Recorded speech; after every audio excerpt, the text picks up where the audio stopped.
Hey, what's good, Joe? It's your man Bigga P, and here to share my thoughts on the triple header that HBO just finished on HBO tonight. First of all, I just want to give props to the HBO Latino card yesterday, as it was a pretty damn good card. Rashidi Ellis did his thing yesterday, um, or I should say on Friday, with that incredible first round knockout. And then you had Shabransky and Barrera going to war. They had that shootout. I think Barrera dropped him 3 times, and Shabransky dropped him once. But that's those are the type of fights I like to see. Just up and coming contenders, just fighting each other. And Shabransky had had the upside with the win over Gonzalez, and then Barrera was coming off the loss to Andre Ward, and it was just the perfect type of fight to actually make. And then Barrera looked pretty damn good in scoring that 7th round stoppage. So it take us to the HBO card for tonight. The first one they aired was Usyk versus Machunu, which they're trying to. And to me, I thought it was good because it's been a while since you actually had a cruiserweight title fight. Well, I didn't say it's been a while. They had one earlier this year on they had it on PBC, but HBO for on this. It's been a while since they actually aired a cruiserweight fight. Um, Unfortunately, it wasn't as exciting as the cruiserweight fights that have aired on PBC. Um, Usyk, I think HBO is trying to put some money behind him, so they put him against Pacino, who's a pretty good defensive fighter, and I don't know if maybe whoever was the matchmaker of this fight was not well aware of that fact that Pacino was such a good defensive fighter, but yeah, he made Usyk look pretty damn average tonight. What I couldn't understand is HBO was like, "Oh, Usyk was doing this, Usyk was doing that." I'm like, no, Machunu is kept him honest with the right hook, and Machunu for pretty much for half of the fight was displaying some incredible defensive prowess, like parrying, slipping. This was slipping, moving his head. I personally was enjoying seeing that, and Usyk looked very much like the 10 fight veteran 10 fight veteran that he is, even though he holds the WBO cruiserweight title. And I think it was just the constant pressure of Usyk coming forward, and also I think the disparity between them. I think that's what got Machino worn down early. Not early, later in the fight, and I was rooting for Machino. I was like, okay, we could see another upset by another African fighter. I was rooting for it, and unfortunately, that was not to be. And he got worn down for the stoppage. Usyk did not look good at all. Period. And there was nothing I could really say at this point. If I had to rate his points, it was a C. It was just, in this case, the size and the pressure that he put on Machino was enough for him to get the victory. Um, Usyk is still, although yes, he is champion. He does hold the cruiserweight belt. He still needs a lot of work.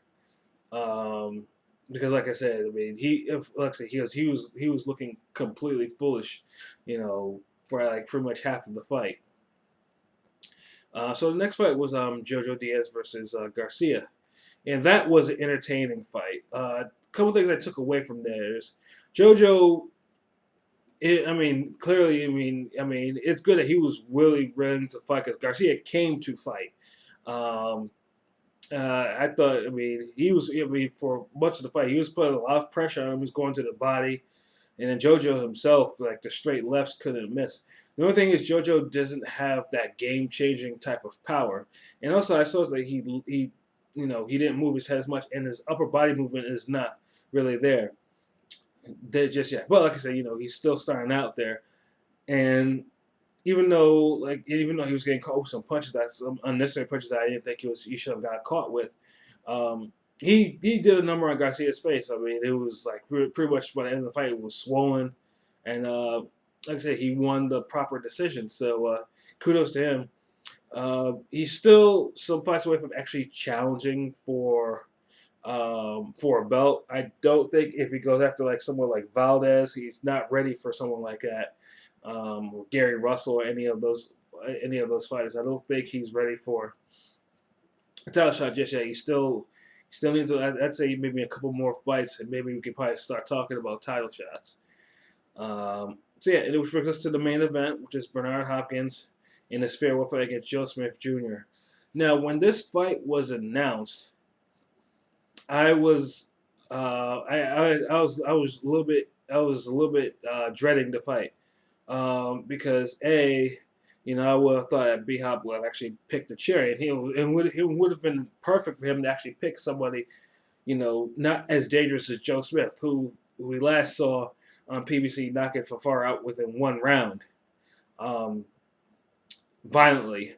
So it was like it's either B Hop can outbox him or Joe Smith gives him a beating and or knocks him out. The fight was this. I mean, the fight pretty much showed. Although B Hop there were flashes of B Hop, but age being out of the ring for about 25 months clearly took a toll on him. I mean, like I said, it was a silly fight for him to take. Someone like this after 2 years off. I mean, he could have picked a complete cherry for this fight.